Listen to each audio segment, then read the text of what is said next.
जैसा कि last episode में हमने देखा कि लिया और फैंग इन दोनों के अटैक जब एक दूसरे के साथ टकराते हैं तो वहां पर एक बहुत ही बड़ी शॉक वेव बनती है। और अब यहाँ पर एक पल के लिए देखने से तो यही लग रहा था कि लिया और फैंग को आज मार डालेगा, पर हम देखते हैं कि ये देखने के बावजूद भी फैंग अपनी हिम्मत नहीं हारता और अपनी स्पिरिचुअल पावर और अपनी स्ट्रेंथ को यूज करते हुए अपने अटैक को बहुत ही ज्यादा फोर्स करता है, जिस वजह से हम देखते हैं कि फैंग का वो अटैक और भी ज्यादा पावरफुल हो गया था और लिया का ये अटैक उसके सामने नहीं टिक पा रहा था। और फैंग के फोर्स की वजह से हम देखते हैं कि लिया के मुंह से ब्लीडिंग होने लगती है और लिया की आंखों से भी ब्लड बाहर आ रहा था, यानी कि लिया फैंग के अटैक को रोक नहीं पा रहा था। जिसके बाद हम फैंग को देखते हैं कि वो गुस्से में चीखते हुए उसके पास जितनी भी पावर थी वो फुल लगा देता है और इस वजह से हम देखते हैं कि फैंग का ये अटैक सीधा जाकर लिया को हिट करने वाला था, पर लिया उसे अपने हाथों से रोक लेता है। अब लिया फैंग इस अटैक को रोक तो लेता है, पर वो इसे सिर्फ 1 या 2 सेकंड के लिए ही रोक पाता है, क्योंकि फैंग का ये अटैक इतना ज्यादा पावरफुल था कि ये लिया के ब्लैक और आर्मर को चीरते हुए उसके अंदर से आर पार हो जाता है और लिया की बॉडी में एक होल कर जाता है। ये देखकर एल्डर याओरा और एल्डर वेलिडमीर को बहुत ही बड़ा झटका लगता है और वो कहते हैं क्या ये कैसे हो गया।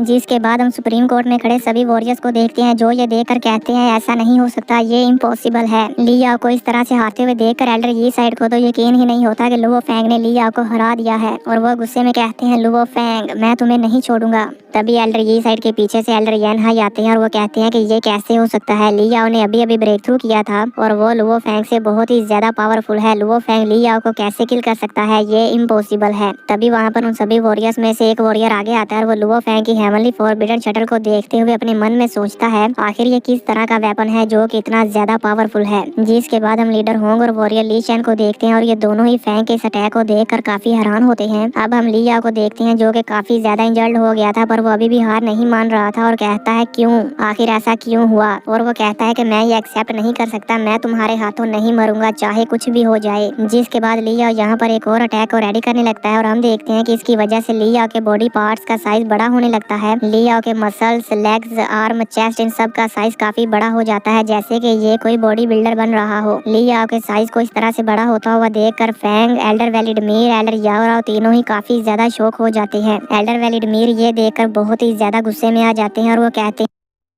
हैं कि ये लिया अपने आप को ब्लास्ट करने की कोशिश कर रहा है। ये सुनकर एल्डर याओरा फैंग से कहती हैं लुओ फैंग जल्दी से फाइटर जेट पर आ जाओ, पर हम देखते हैं कि लिया फैंग को भागने का मौका ही नहीं देता और वो बहुत ही ज्यादा स्पीड के साथ फैंग के पास आ जाता है। ये देखकर लीडर होंग और वॉरियर ली चैन भी काफी ज्यादा हैरान हो जाते हैं कि आखिर ये लिया करना क्या चाहता है। जिसके बाद हम लिया को देखते हैं जो कि फैंग के पास आकर वहाँ पर एक बहुत ही बड़ा ब्लास्ट करता है, जो देखकर एल्डर याओरा कहती है अगर कोई बियॉन्ड गॉड और वार वॉरियर इस तरह से अपनी वैटेलिटी को जलाकर खुद को ब्लास्ट करता है तो उसकी पावर एक न्यूक्लियर बॉम्ब से भी काफी ज्यादा होती है और अभी लिया और फैंग के जितने ज्यादा करीब है इतने करीब होते हुए इस ब्लास्ट को रोक पाना बहुत ही ज्यादा मुश्किल है। इस अर्थ पर ऐसा कोई भी नहीं है जो कि इस धमाके की इतनी ज्यादा क्लोज रेंज से जिंदा सर्वाइव कर पाए। और फिर वो आखिरी बार लुओ फैंग को आवाज देती है और हम देखते हैं कि तब तक बहुत देर हो चुकी थी और वहाँ पर ये ब्लास्ट हो चुका था। इस ब्लास्ट की एनर्जी इतनी ज्यादा हाई थी कि आप सभी लोग स्क्रीन पर देख सकते हैं कि इसका धमाका कितना ज्यादा बड़ा था। सुप्रीम कोर्ट में मौजूद सभी वॉरियर्स ये देखकर बहुत ही ज्यादा डर जाते हैं और उनके पैर भी कांप उठते हैं। एल्डर ये साइड और एल्डर यन है भी ये देखकर काफी हैरान होते हैं और लीडर होंग और वॉरियर ली चैन भी। जिसके बाद हम उस बॉम्ब ब्लास्ट वाली जगह देखते हैं जहाँ पर हर तरफ धुआं ही धुआं था। तभी वहाँ पर एल्डर याओरा अपना फाइटर जेट लेकर आती है और फिर जब उस जगह से सारा धुआं खत्म हो जाता है तो वो अपने स्मार्ट फाइटर जेट को वहाँ पर लैंड करते हैं। जिसके बाद एल्डर वेलिडमीर फाइटर जेट से बाहर आते हैं और एल्डर याओरा भी बाहर आ जाती है। जिसके बाद ये दोनों मिलकर वहाँ पर फैंग को ढूंढने लगते हैं। कुछ कदम आगे चलने पर इन्हें वहाँ पर धुएं में एक गोल्डन एग नजर आता है और हम देखते हैं कि ये गोल्डन एग और कोई नहीं बल्कि फैंग की हेवनली फॉरबिडन शटल होती है जिसने फैंग को प्रोटेक्ट कर लिया था। और अब हम देखते हैं कि वो एग चमकने लगता है जिसे देखकर सुप्रीम कोर्ट में मौजूद सभी वॉरियर्स काफी हैरान हो जाते हैं। जिसके बाद हम देखते हैं कि वो एग ओपन होता है और उसमें से लुओ फैंग बाहर गिरता है। यहाँ पर फैंग इतना ज्यादा वीक हो गया था कि वो अपने पैरों पर खड़ा भी नहीं हो पाता और अपने घुटनों पर गिर जाता है। फैंग को अभी तक जिंदा देखकर एल्डर ये सेट और एल्डर येन हाई दोनों ही काफी ज्यादा चौंक जाते हैं और सुप्रीम कोर्ट में मौजूद सभी वॉरियर्स को अपनी आंखों पर यकीन ही नहीं होता कि फैंग इतने बड़े ब्लास्ट के बाद भी जिंदा बच गया। फैंग को जिंदा देखकर लीडर होंग भी खुश हो जाते हैं और उनके फेस पर भी एक स्माइल आ जाती है। तभी वहाँ पर एक वॉरियर आगे आता है और वो कहता है कि लुओ फैंग के पास ये जो वेपन है ये तो बहुत ही ज्यादा टेरिफाइंग है। इस वेपन की अटैक पावर और डिफेंस पावर एक प्री हिस्टोरिकल फाइटर जेट के साथ कंपेरेबल है या फिर हो सकता है कि उससे भी ज्यादा हो। मुझे इस बात का बहुत ही ज्यादा अफसोस है कि इस तरह का प्रीसियस ट्रेजर लुओ फैंग के हाथों में है।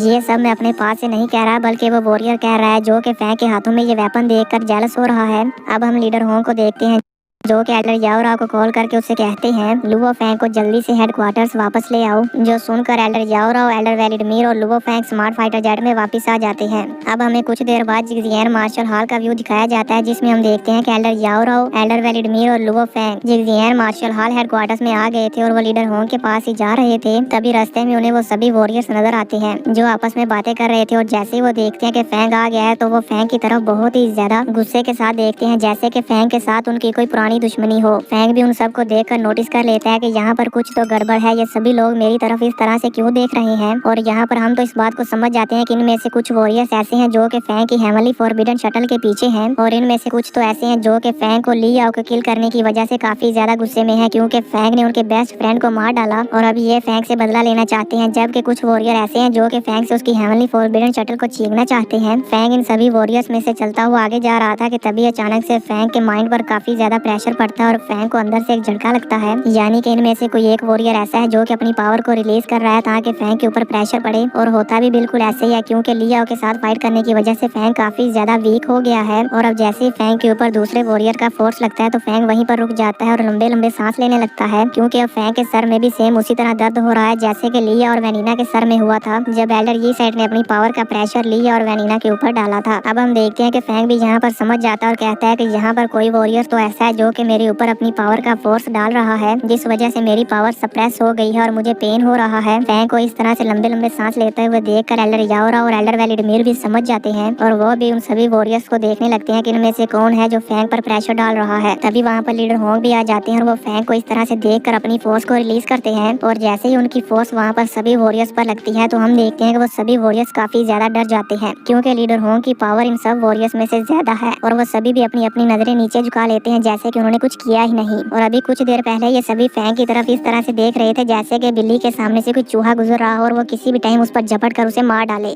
और इसी के साथ ये एपिसोड खत्म हो जाता है।